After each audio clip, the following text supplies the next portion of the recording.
नागपुर का अंबाझरी तालाब लबालब भर चुका है। कभी भी तालाब का पानी ओवरफ्लो की दीवार से बहने लगेगा। फिलहाल पानी का बहाव कटवॉल से बह रहा है। लगातार हो रही बारिश और ओवरफ्लो की स्थिति को देखने के लिए लोग एकदम ओवरफ्लो पॉइंट तक पहुंच रहे हैं, लेकिन इस जगह पर नागरिकों की सुरक्षा को लेकर कोई खास उपाय दिखाई नहीं दे रहे हैं।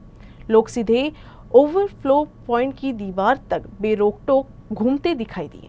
नागपुर में लगातार हो रही बारिश के बीच अंबाझरी तालाब लबालब भर चुका है। ओवरफ्लो पॉइंट से पानी बहने की स्थिति में आ गया है। आप देख सकते हैं कि किस तरीके से जो तालाब से पानी की निकासी के लिए जो कट बनाया गया है, वहाँ से फिलहाल पानी जो है वो गुजरता हुआ हमें दिखाई दे रहा है।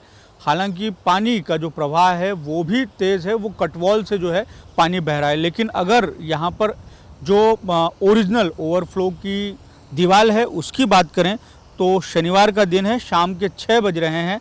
एक आध फुट ही जो जगह है वो बची हुई है।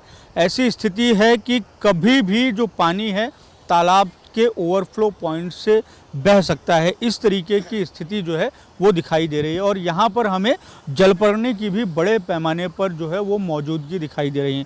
अगर तालाब का नज़ारा हम हमारे दर्शकों को दिखाएं तो देखा जा सकता है कि किस तरीके से जो तालाब है वो पूरी तरीके से लबालब भर चुका है। इस तालाब में ना केवल पानी भरा हुआ है बल्कि उसके साथ में बड़े पैमाने पर जो है वो जलपर्णी भी हमें दिखाई दे रही है। जलपर्णी चूँकि पानी के प्रवाह को बाधित करती है, इसको लेकर नागपुर महानगर पालिका के द्वारा इसको निकाले जाने का जो काम है वो बीते दौर में किया जा रहा था। लेकिन अब जो स्थिति दिखाई दे रही है कि यहाँ पर किसी तरीके का जो काम जलपर्णी को निकालने को लेकर नहीं हो रहा है। इस तरीके से जो बैरिगेटिंग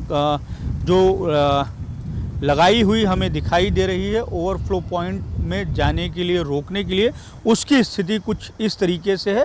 जबकि नागपुर महानगर पालिका का एक बोर्ड लगा हुआ यहाँ पर दिखाई दे रहा है जिसमें नागरिकों की अपनी सुरक्षा स्वयं किए जाने की बात कही जा रही है और ये भी कहा जा रहा है कि नागरिक अपनी सुरक्षा के मद्देनज़र ओवरफ्लो पॉइंट पर ना जाएं। लेकिन हमें दिखाई दे रहा है कि लोग यहाँ पर जो हैं उन्मुक्त होकर न केवल घूम रहे हैं बल्कि मछली पकड़ते हुए भी दिखाई दे रहे हैं। ऐसे में अब ज़रूरी है कि नागरिकों की सुरक्षा को देखते हुए यहाँ पर सुरक्षा के पुख्ता इंतजामात किए जाए। चूँकि कुछ ही समय के बाद जो स्थिति है, लगातार बारिश जारी है और मौसम विभाग ने आने वाले समय में भी बारिश की जो है वो चेतावनी जारी की है। तो कुछ ही घंटों के बाद में जो है ओवरफ्लो पॉइंट से पानी बहने लगेगा और इसे देखने के लिए बड़ी संख्या में नागरिक यहाँ पहुँचेंगे। ऐसे में किसी भी तरीके की दुखद घटना को रोकने के लिए ज़रूरी है कि यहाँ पर सुरक्षा के पुख्ता इंतजामात किए जाए। और एक स्थिति ये भी है कि ओवरफ्लो पॉइंट से कुछ ही दूरी पर ही जो है अब भी जो सुरक्षा दीवारों के निर्माण कार्य का काम जारी है, जिसे बहुत पहले पूरा हो जाना चाहिए था। वीडियो जर्नलिस्ट लोकेश मोहिते के साथ दिव्येश द्विवेदी, यूसी न्यूज़, नागपुर।